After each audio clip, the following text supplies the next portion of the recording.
আমি বাদশারে যারা খোদা মানে না সবাইকে দড়ে দড়ে জ্যান্ত আগুন দিয়া জ্বালায়া মারলো, সবগুলারে আগুন দিয়া পুড়ে ফেললো, আগুন দিয়া ছাই করে ফেললো। ঠিক এই মুহূর্তে একটা মহিলা তার দুধের বাচ্চাটারে লইয়া একটা পাও সামনের দিকে আগায় গো, আর একটা পাও পিছনের দিকে নেয়। মা হইয়া দুধের বাচ্চাটারে লইয়া আগুনে চাপ দিতে চায় না, আগুনের ভিতরে চাপ দিতে চায় না। মা তার সন্তানের প্রতি একটা মায়া মহব্বত চলে আসছে, আর চোখের পানি গুলো ছেড়ে দিয়া কান্দে আর বলে, হ্যাঁ মালিক, আমি যদি একা হতাম তাহলে আমার সব মুমিন ভাইদের সঙ্গে আমিও আগুনে ঝাঁপ দিতাম, কিন্তু মালিক আমি তো মা, আমার কলিজায় তো মানে না, আমি আমার দুধের বাচ্চাটারে লইয়া কেমনে গো আগে আমি আগুনে ঝাঁপ দেই? আমি আমার দুধের বাচ্চাটারে লইয়া আগুনে ঝাঁপ দিতে আমার কলিজায় মানে না। মা হইয়া কোনোভাবেই আগুনে ঝাঁপ দিতে চাচ্ছিল না। ওই বিষয়টা জালেম শাসক সবগুলা ফলো করছে, তাই আস্তে আস্তে মহিলার কাছে জালেম শাসক আইসা বলে, এই মহিলা, আমি বুঝতে পেরেছি, আমার বোঝার বাকি নাই গো, তুমি আমাকে খোদা মানতে রাজি, কারণ তুমি আগুনে ঝাঁপ দিতে পারবা না, কারণ তোমার দুধের বাচ্চা লইয়া আগুনে ঝাঁপ দিতে তুমি রাজি না। আমাকে একবার প্রভু মানো, আমি তোমাকে আগুনে নিক্ষেপ করব না। এই কথা জালেম শাসক বলতে দেরি আমার আল্লাহ ছোট নাবালক এবং নবজাতক শিশুর জবান দিয়া কথা বাহির করে দিছে। সাহাবায়ে কেরাম নবীর কাছে গিয়া বলে, হাবিব, ও আল্লাহর পয়গম্বর, আল্লাহর কাছে একটু বলেন না গো, আসমান থেকে যেন আমাদেরকে সাহায্য করে, আমরা আর বরদাস্ত করতে পারি না, আর সহ্য করতে পারি না, আর সহ্য করতে পারি না, একটু আল্লাহর কাছে বলেন। নির্যাতনের শিকার সাহাবায়ে কেরাম জ্বলন্ত কয়লার মধ্যে সাহাবায়ে কেরামদেরকে শোয়া দেয়, জিহ্বার মধ্যে পেরাক মেরে দেয়। একটাই অপরাধ, লা ইলাহা ইল্লাল্লাহর স্লোগান দেওয়ার কারণে জিহ্বার মধ্যে পর্যন্ত পেরাক মেরে দিছে। এত নির্যাতন, নির্যাতনের শিকার যখন হয়ে গেল, তখন আল্লাহ নির্যাতিত মুসলমানদেরকে সান্ত্বনা দেওয়ার জন্য আমার তেলাওয়াতকৃত সূরা বুরুজ নাজিল করে দেয়। এই সাহাবায়ে কেরাম সবাইকে সান্ত্বনা দেওয়ার জন্য আল্লাহ তখন সূরা বুরুজ নাজিল করে, সূরা বুরুজ নাজিল করে। 4টা কসম করছে আল্লাহ। কয়টা কসম? আরো জুড়ে, হ্যাঁ সবাই মিলে কর। 4টা কসম করছে আল্লাহ। সূরা বুরুজ নাজিল করছে সান্ত্বনা দেওয়ার জন্য নির্যাতিত মুসলমানদেরকে। আল্লাহ সান্ত্বনা দিতেছে, সান্ত্বনা দেওয়ার আগেই আল্লাহ 4টা কসম করছে। কয়টা? আল্লাহ সূরা বুরুজে বলেন, ওয়াস-সামাই যাতিল বুরুজ, কসম দুর্গ বিশিষ্ট আকাশের, তারকা আকাশ যেটাই বুঝেন, নক্ষত্র। আল্লাহ বলেন কসম, তারকার কসম, নক্ষত্রের কসম। ওয়াল ইয়াউমিল মাউউদ, আল্লাহ বলেন কসম পরকালের, যেদিন আমি আল্লাহ বিচার করব, পুনরায় তোদেরকে আবার জীবিত করব, সেই কিয়ামত দিবসের কসম। ওয়াশাহিদ ওয়া মাশহুদ, আল্লাহ বলেন জুমার দিনের কসম, আরাফার কসম। এই 4টা কসম আল্লাহ করছে। ওয়াস-সামাই যাতিল বুরুজ, ওয়াল ইয়াউমিল মাউউদ, ওয়াশাহিদ ওয়া মাশহুদ। কয়টা কসম? 4টা কসম করছে আল্লাহ। 4টা কসম করে আল্লাহ বলেন, কুতিলা আসহাবুল উখদুদ। 4টা কসম করে আল্লাহ যে কথাটা বলছে, এই পয়েন্টটাই আপনাদের স্মরণ রাখতে হবে। যদি আলোচনা শুনতে চান তাহলে সামনে বোঝার জন্য এই পয়েন্টটা খুব জরুরি। চারটা কসম কেনে রব্বে কারীম বলেন কুতিলা আসহাবুল উখদুদ, গর্ত খননকারীর উপরে আমি আল্লাহর অভিশাপ। কার উপর অভিশাপ? গর্ত খননকারীর উপরে আমি আল্লাহর অভিশাপ। বলুন কার উপর অভিশাপ? গর্ত খননকারীর উপরে আল্লাহর অভিশাপ।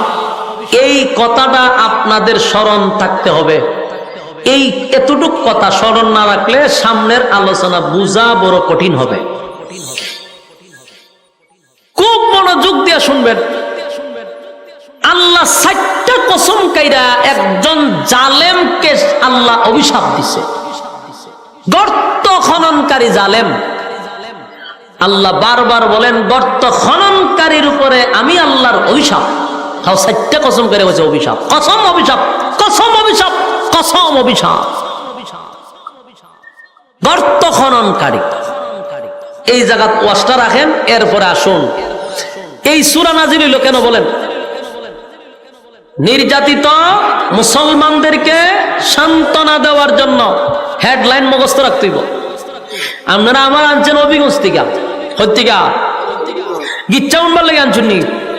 গল্প, কাল্পনিক কথা, হ্যাঁ ফিসা উড়া গেছে সাগর ওই নদী নিপার, ইটা উনবার লেগে নি?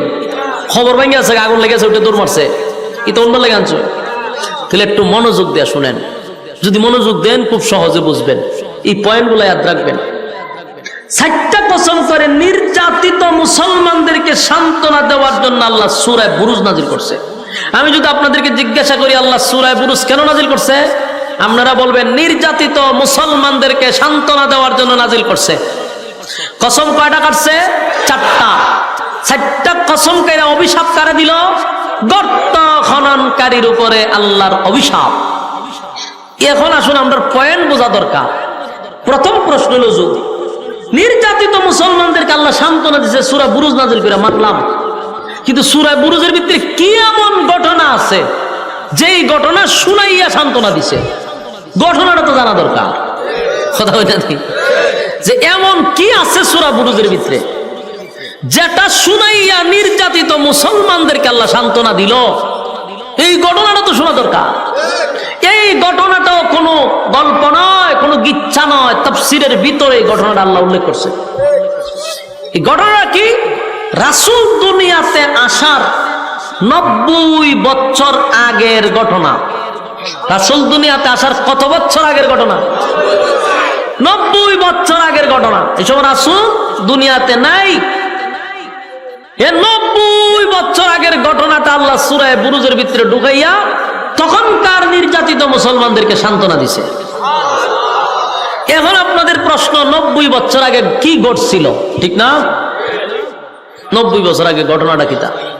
90 বছর আগে একটা ঘটনা ঘটছিল। 90 বছর আগে তখনকার সময়ে একজন জালেম শাসক ছিল। কি ছিল? জালেম শাসক। জালেম শাসক ছিলেন। জালেম শাসকের কাজ হইল কারণে অকারণে মানুষের উপর নির্যাতন করা। আপনি কথা বললেই আপনার উপর নির্যাতন করা, কারণে অকারণে আপনাকে হয়রানি করা। এটা হলো জালেম শাসকের কাজ। তখনকার যুগে একজন জালেম শাসক ছিল। সে নিজেকে খোদা দাবি করত, বলতো আমি তোমাদের রব, আমি তোমাদের প্রভু। যারা তাকে খোদা মানত না তাকে তারা হত্যা করত। এই প্রভু নিজেকে খোদা দাবি করত, হয়তো আমি তোমাদের রব, আমি তোমাদের প্রভু। তারে যে খোদা মানত না তারা হত্যা করত। আমার কথা বুঝতে জন্যি কত বড় জালেম, কত বড় জালেম শাসক। তখনকার যুগটা ছিল জাদুবিদ্যার যুগ। জাদুবিদ্যা বেশি চলতো। তো সবচেয়ে প্রবীণ জাদুঘর সে বৃদ্ধ হয়ে গেছে, বুড়ো হয়ে গেছে। তো সে একদিন বাদশাকে বলল যে আমি যদি মারা যাই তা আমার এই জাদুবিদ্যা তো আরেকজনের শিখাইয়া যাওয়া দরকার, তাই আমাকে আপনি একজন মেধাবী ছাত্র দেন যারে আমার এই আগাম কুগাম শিখাইয়া যাওয়ান যায়। তো বাদশা চিন্তা হলো কথা তো ঠিক, একটা মেধাবী ছেলে তালাশ করে বাইর করছে, বাইর করে এই বৃদ্ধরে দিছে যে এরে তুমি জাদু শিখাইও। বৃদ্ধ যা শিখছিল তা যুবকরে শিখানোর চেষ্টা করা শুরু করছে। যুবক তার বাড়ির থেকে প্রতিদিন বৃদ্ধর কাছে যায় জাদু শিখতে। একদিন রাস্তার মধ্যে দেখে এক হুজুরে ওয়াজ করে। মনে করেন আপনার এই রাস্তা দিয়ে যাইতেছে, দেখে আমি কেন ওয়াজ করি, হেওয়া ফ্যান্ডেলও বইছে, এরকম বিষয়টা। তো ফাদ্রিয়ে ওয়াজ করে, যুবকে জাদুবিদ্যা শিখতে যাবে, মাঝখানে হুজুরের ওয়াজ শুনতে বসছে। ওয়াজ শুনে দেখে ভালোই তো লাগে, খারাপ না, আর একটু বই। এই বইতে বইতে কয়েক মিনিট বসছে, 10-15 মিনিট ওয়াজ শুনছে। শুননা যুবক আবার চলে গেছে জাদু শিখতো। তো প্রতিদিন সে জাদুবিদ্যা শিখতে যায় আর দে হুজুরে বইয়ে ওয়াজ করে। আর তারও হুজুরের প্রতি এমন এক আকর্ষণ ঢুকছে, সেও চিন্তা করলে যে না, হুজুরের কথা বড় মজা, আমি একটু শুনি। দেহে হুজুরে ওয়াজ করে একত্ববাদী খুদার। আর তখনকার মানুষ খুদা মানত কারে? কয়েকজনে ওয়াজ বুঝতে যায়, আর বাকি সব আমার মুখের ভাই যাই রয়েছে। উত্তর না দিলে বোধ ওয়াজ বুঝুন না, আপনারা ওয়াজ বুঝতে শুননি, 2-1 ভাই যে ওয়াজ বুঝতেছে। বাকি দেশের সব জনগণ খুদা মানত জালেম শাসককে। আর এই যুবক ওয়াজ শুনলো, ফাদ্রিয়ে ওয়াজ করে একত্ববাদী খুদা। যুবকে চিন্তা করছে, কিরে ফাদ্রি দি খুদা আর একজন হয়, আর দেশের সব জনগণ আমরা যে মানি ওই বাদশারে খুদা মানি, হুজুরে দেখো খুদা বলে আর একজন আছে। এটা নিয়ে সে খুব চিন্তায় আছে। তো এরপরে জাদু শিখে আর হুজুরের কাছে আস্তে আস্তে একদিন কথা শুনতে শুনতে, তার আসল রবের কথা শুনতে শুনতে, সে এই হুজুরের হাত ধইরা কালেমা ভরে ঈমান আনছে। ঈমান আনছে, আনার পরে প্রচুর স্টাডি করতে শুরু করলো, গবেষণা শুরু করলো, ভাবতে শুরু করলো। ভাইবা কয় ঠিকই তো আছে, বাদশা খুদ হইব কেমন? এটা আমাদের মতো না, তুই খুদা হয় কেমন? এই বিষয় নিয়ে খুব চিন্তিত। আর যুবক যত ভাবতেছে, আল্লাহ তার রাস্তা তত সহজ করে দিতেছে। এই বিষয়টা তার ভিতরে সবসময় একটা টেনশন আর চিন্তা, যে মানুষ যে সবাই বাদশারে খুদা মানে, তা আসল খুদা না। মানুষ তো তারা খুদা মানে। এর ভিতরে তার ভিতরে একটা সন্দেহ আছে, হাসা ওই পাদ্রিটা সঠিক না বাদশাই সঠিক, এটা একটা চিন্তা আছে। একদিন রাস্তা দিয়ে যাওয়ার সময় দেখে গ্রামের সব মানুষ এক রাস্তার মধ্যে দাঁড়ায় রয়েছে। সে যাবে রাস্তার ওই পারে, কিন্তু মাঝখানে দেখে একটা ভয়ঙ্কর এক প্রাণী বসা, ভয়ঙ্কর প্রাণী। এখন এই প্রাণীর ভয়ে গ্রামের কেউ এই দিকেও আসে না, এই দিকের মানুষ ওই দিকেও যায় না। যুবক পড়ছে মহা মুসিবত, আমি যাবো কেন? এই প্রাণীর ভয়ে সব মানুষ দাঁড়িয়ে আছে। হঠাৎ করে যুবকের মাথায় একটা প্ল্যান আসলো, যে আজকেই আমার পরীক্ষা করার সময় আসল রবকে। আজকে আমি পরীক্ষা করবো যে আসল রবকে। এই বইলা সে একটা পাথর লইছে, ছোট্ট পাথর লইয়া কইতাছে, যদি একত্ববাদী খোদা সঠিক হয়, পাদ্রী যে দাওয়াত দিছে সেই খোদা যদি সত্য হয়, তাহলে পাথর দিয়া তো একটা মুরুগ মারাও সম্ভব না। কিন্তু এই পাথরটা মারার সাথে সাথে যেন এই ভয়ঙ্কর প্রাণী মারা যায়। সঠিক খোদা যদি হয় পাদ্রীটা, আর যদি সঠিক খোদা না হয় তার এটা মরবে না। এই বইলা ডিল মারতেই ছোট্ট পাথরটা ডিল মারছে, একদিকে ডুইকা আর একদিকে বেরিয়ে গেছে। ওই প্রাণীটা জাগাতেই মারা গেছে। বলুন তো দেখি, যুবকের ইমানি জজবা বাড়ছে না কমছে? ইমানি জজবা বেড়ে গেছে। এখন তো যুবক কয় সর্বনাশ, তাহলে আমার টার্গেট ঠিকই আছে, খুদার পরিচয় পেয়ে গেছে। খুদার পরিচয় পেয়ে যুবক খুব খুশি, আমি আমার রবের পরিচয় পেয়ে গেছি। এতদিন এই বাদশাকে খুদা মানছি, হ্যাঁ কোনো খুদা টোদা না, দেশের মানুষও তারা খুদা মানতেছে, আসল রবের পরিচয় পেয়ে গেছি। যুবক এবার একটু ডং লইয়া পড়ছি আমিও। সম্মানিত সুধী, যুবক চিন্তিত। আমরা একটা কাজ করেন, বক্সে হালকা একটু ইকু দেন, বক্সে দেন। আপনি রিপিও কি কয়টারে মনিটরে দিয়েন না, মনিটরটা আমার কাছে তো, বক্সে দেন, হালকা দেন, শ্বাসটা না টানে। সম্মানিত সুদী, এখন এই যুবক তার ইমানি জজবা বাড়ছে। সে চিন্তা করলো আমি আসল রবের পরিচয় পাইছি, আমল শুরু করছে, ইবাদত শুরু করছে, রবের প্রতি তার যথেষ্ট পরিমাণ বিশ্বাস চলে আসছে, জান প্রাণ দিয়ে রবের গোলামি করা শুরু করছে। কিন্তু ওই যে প্রাণী মারছিল, গ্রামের মানুষ দেখছিনি, এই গ্রামের মানুষ এই দৃশ্য দেখিয়া কয় এই যুবক সাধারণ কোন যুবক না। এটা স্বাভাবিক কিনা? আমনের সামনে যদি আমি বড় একটা বাঘ মাইরালে ডিল মাইরা তা আমার মুড়িদানের আর অভাব পড়তো না। কথা ঠিক নেই? এখানে বাংলাদেশ, ফু দিয়া ডিম ফাটাইলে মুড়িদানের অভাব নাই, লাইন ধরে মুড়িদানের, বেড়া বেড়ি যা আছে সব মুড়ি দিয়ে জায়গা।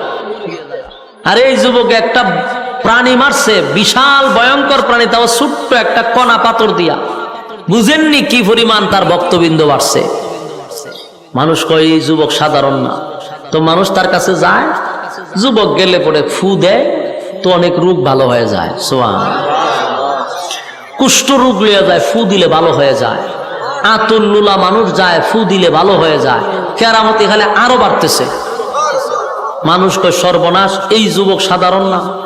তো এরকম করতে করতে এইগুলা কিন্তু একসময় সইরা যায়, একজনের মুখ থেকে আরেকজন, একজনের মুখ থেকে আরেকজন, করতে করতে পার্লামেন্টে এই খবর চলে গেছে। পার্লামেন্টে একজন অন্ধ মন্ত্রী ছিল। কি মন্ত্রী? অন্ধ মন্ত্রী, চোখে দেখতো না।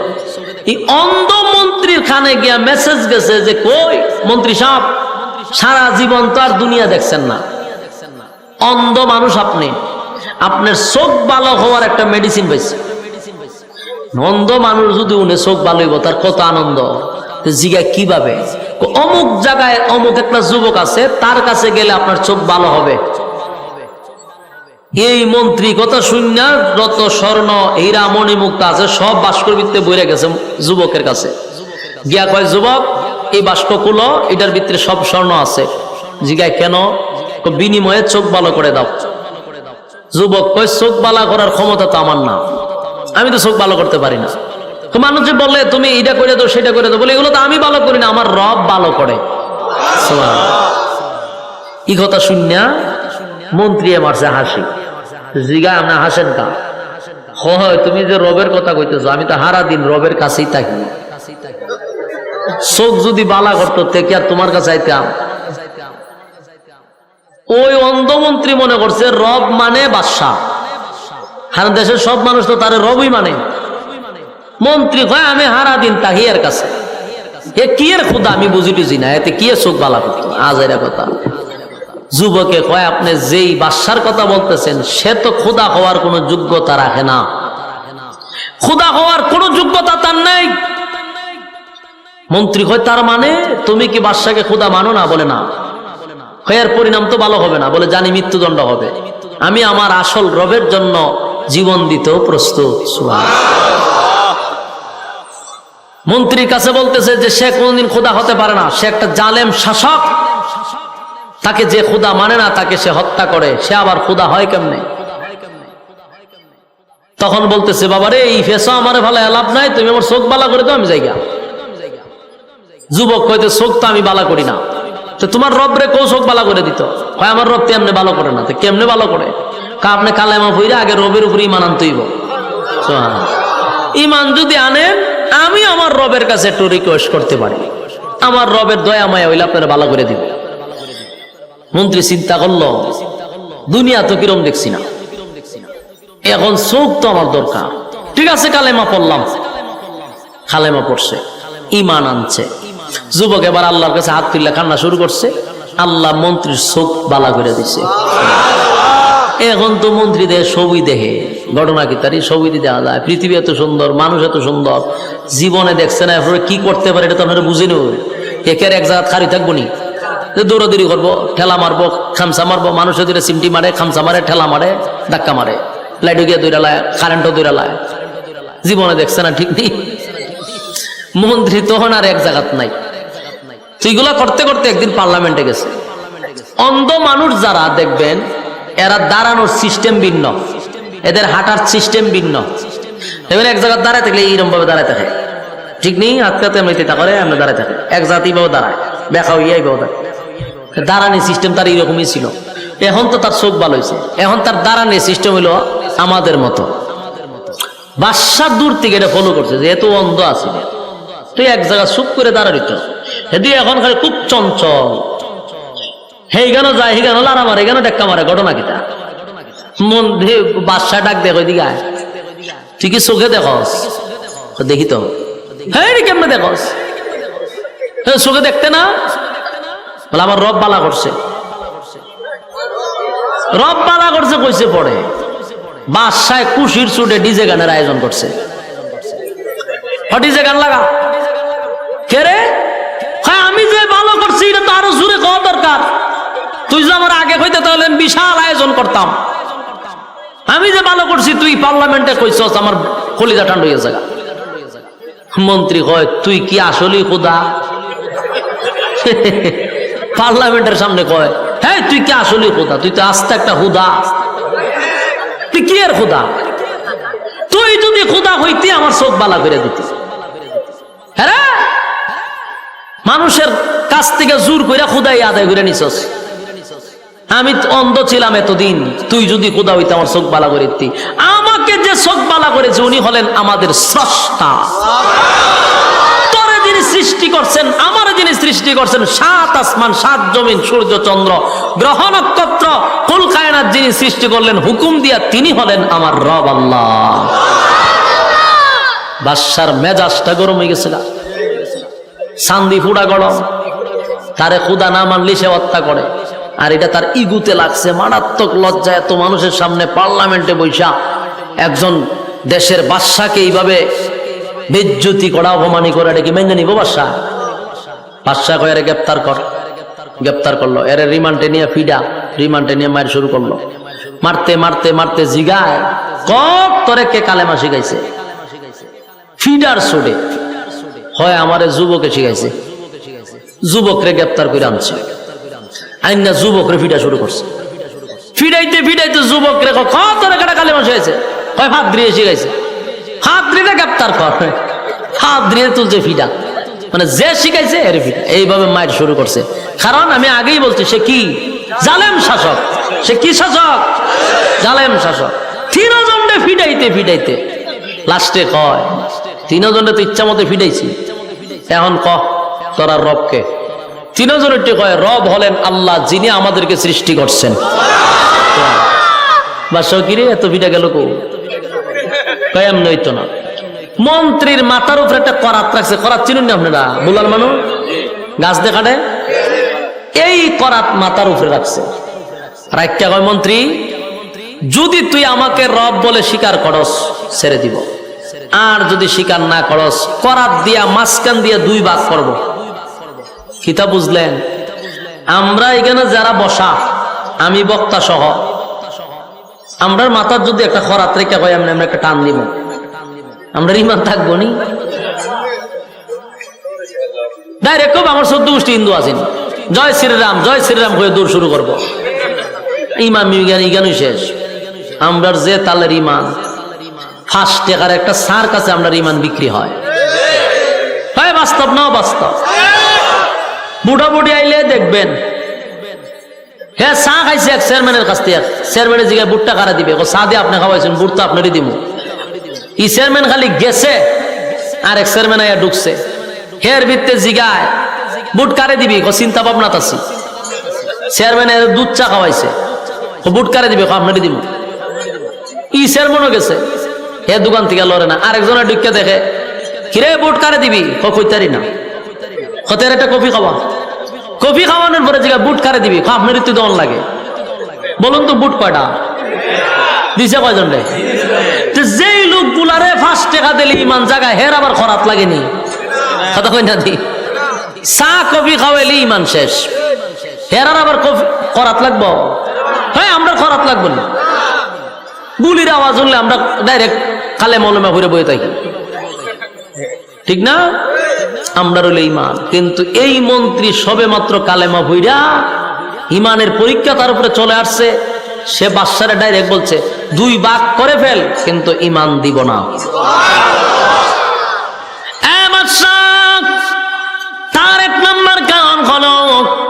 আমি আমার রবকে শুধু একদিন ডাক দিয়েছিলাম, আমার রব আমার ডাকের সাড়া দিয়া আমার চক্ষু ভালো করে দিছে। সেই রবের সঙ্গে আমি বেঈমানি করব না। কালেমা পড়ছি তো বললাম, ঈমান দিব না, প্রয়োজনে রবের জন্য জীবন দিয়া দিব। বাদশার অর্ডারে মন্ত্রীর মাথা 2 ভাগ করা হয়েছে। ঈমান দিছে না, কিন্তু জীবন দিয়া দিছে। এবার পাদ্রীকে বলে, পাদ্রী বল খোদা কারে মানুষ? বলে আমার রব আল্লাহ যার উপরে ঈমান এনে মন্ত্রী মারা গেছে, আমি তার উপরে ঈমান আনছি। বাদশার অর্ডারে পাদ্রীকেও 2 ভাগ করা হলো। এবার যুবকরে বলে, যুবক রে, 2 জনরে তোর সামনে হত্যা করছে, তুই কারে মানুষ? যুবক কয়, এই 2 জন যার জন্য জীবন দিছে আমি তারে মানি। বাদশা কয়, দেখ এখনো বালা আছে, তুই আমার একবার রব হিসেবে স্বীকার কর, আমি তোরে ছেড়ে দিব, তোরে আমার খুব দরকার। যুবকে কয়, আমার জন্য তাদেরকে মারলি আর আমি বুঝি ছেড়ে দিব ঈমান? এর থেকে কোনো কঠিন শাস্তি থাকলে তুই আমারে দিতে পারস। বাদশাকে খুব অপমান করার পরে বাদশার খুব লাগছে। বাদশা কয়, তুই এর থেকে তোর কঠিন শাস্তি দিব। 2 পাও বাঁধছে, বাইদা হাত 2টা বাঁধছে, বাইন্দা স্পেশাল বাহিনী দিয়া এই যুবকরে পাথরের পাহাড়ের উপরে নিছে, নিচেও পাথর উপরে পাথর। ও সাত্তিকে সবার সামনে তারা ধাক্কা মাইরা পাথরে ফালাই দিবি, বর্তা হয়ে যাবে। সব বাহিনী তারে লইয়া গেছে পাহাড়ের উপরে, হাত পা বাইন্দা নিয়া ফালাই দিবে। এমন সময় যুবক কয়, আল্লাহ আমারে হেফাজত করো আর এই জালেম গুলারে ধ্বংস করে দাও। যুবকের দোয়া গেছে খবর লইয়া, সব বাহিনীরে পাহাড়ের ভিতরে আল্লাহ সিট চালাইছে বাইরিয়া, সব টেনে মেরে লিছে। যুবক বাদশার সামনে হাজির। বাদশার দিকে কিতা খবর? বাদশা ছায়া দেখে বাহিনী নাই, যুবক কানা। ঘটনা কিতা? তোমার না পাঠাইছি পাহাড়ের উপরে মারবার লাগিয়া, আমার বাহিনী কো? ও সব বাহিনী বর্ত হয়ে গেছে গা। তুই এলি কেমনে? খামারে আমার রব বাঁচাইছি। সোয়ান। বাদশার মেজাজ খুব গরম, আবার বাহিনী দিয়া গয়ের ধর, হাত পা বান, বাইন্দা সাগরের মাঝখানে নিয়ে ফালাই দিয়া মাছে খাইল, বড় মাছের মুখে ছেড়ে দিবি। সব বাহিনী তারে লইয়া গেছে সাগরের ভালো, হাত পা বাইন্দা বস্তার ভিতরে পড়ছে, সাগরের মাঝখানে নিছে। যুবক কথা, আল্লাহ আমারে বাঁচাও, এরারে তুমি ধ্বংস করো। যুবকের দোয়া কবুল। সব গুলারে বাতাস দিয়া সাগরের ভিতরে ফালাইয়া পানিতে চুবাইয়া সব তীরে মেরে লিছে। যুবক বাচ্চা একদম সুস্থ অবস্থায় বাদশার সামনে হারিয়ে হোক, কিতা খবর? বাদশার জায়গায় কিতা খবর বলানি? বাদশায় তো অবাক, কিরে আমি না তোর সাগরের মাঝখানে পাঠাইছিলাম, আমার বাহিনী কো? ও সব গেছে মাছের ভেড়। তো তুই এলি কেমনে? আমার রব বাঁচাইছে। সুবহানাল্লাহ। বাদশার পুরা মাথা গরম হয়ে গেছে। যত বাহিনী পাঠায় সব বাহিনী মারা যায়, হে মরে না। এখন তো টেনশন বেড়ে গেছে, কোনোভাবেই মারতে পারতেছে না। আরো বহু সিস্টেম বাইর করছে, কিন্তু এই যুবকরে মারতে পারে না। লাস্টে গিয়ে ভাও ধরলিছে বাদশা, যুবকের ভাও ধরছে। তুই দেখো ভাই, তোরে কেমনে মারন যায় হোসাইন। ভাও ইমান আনবার লেগে না, মারবার লেগে ভাও ধরছে। তোর 2টা ভাও ধরি, কত তোরে কেমনে মারন যায়। যুবকের জিগা, আমার মারাটা কি তোর খুব বেশি দরকার? বলা হয় কেন? তুই গোটা দেশটারে তুই তোর খুদার পরিচয় দিবি, লাস্টে আমার কেউ খুদা মানত না, এই যন্ত্রণা আমার ঘুমো ধরে নাইলে তোরে মারে লিতাম। বাদশা কয়, তোরে আমার মারা খুব জরুরি, খুব দরকার, তোরে মারতে চাই। যুবক কয়, অসুবিধা নাই, মারতে যদি তুই চাস মারতে পারবে, তবে তুই চেষ্টা করলে পারতি না। আমার সিস্টেমে যদি মারতে চাস, আমি যেইভাবে পরামর্শ দিই, এই পরামর্শ শুনে যদি মারতে চাস তাহলে মারতে পারবে।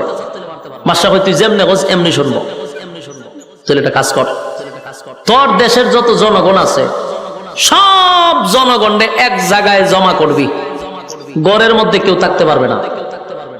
মনে করেন একটা কথা বলে, বাংলাদেশের প্রধানমন্ত্রী শেখ হাসিনা যদি বলে যে বাংলাদেশের সব মানুষ তোমরা যারা যেখানে আছো আগামীকালকে ঢাকায় আসবা, কেউ করে থাকতো না, পত্রিকায় টিভিতে, সোশ্যাল মিডিয়াতে সব জায়গায় নিউজ হইতেছে, গ্রামে গ্রামে মনে করেন মাইকিং হয়েছে, মসজিদও মাইকিং হয়, সবাই বলতেছে আগামী এত তারিখে সবাই ঢাকা যাইতে হবে, কেউ ঘরে থাকতে পারবো না। এত কিছু হওয়ার পরেও আপনারা কি ধারণা সবাই ঢাকা যাইব? আচ্ছা কোন চান, আমি তো কথা বলতে আপনারা বুঝুননি কথা, তুই বুঝলে কি তা হন, হ্যাঁ অথবা না তো কোন দরকার। আপনারা দি গুরুস্থানের মতো নিরাই গেছেন গা, হ্যাঁ সব যাইব নি মাঞ্জ খাই আর খাম না, তুমি কইছো আর আমরা যাওয়ান গা লাগবো, মাঝে খাম খাজ আছে না।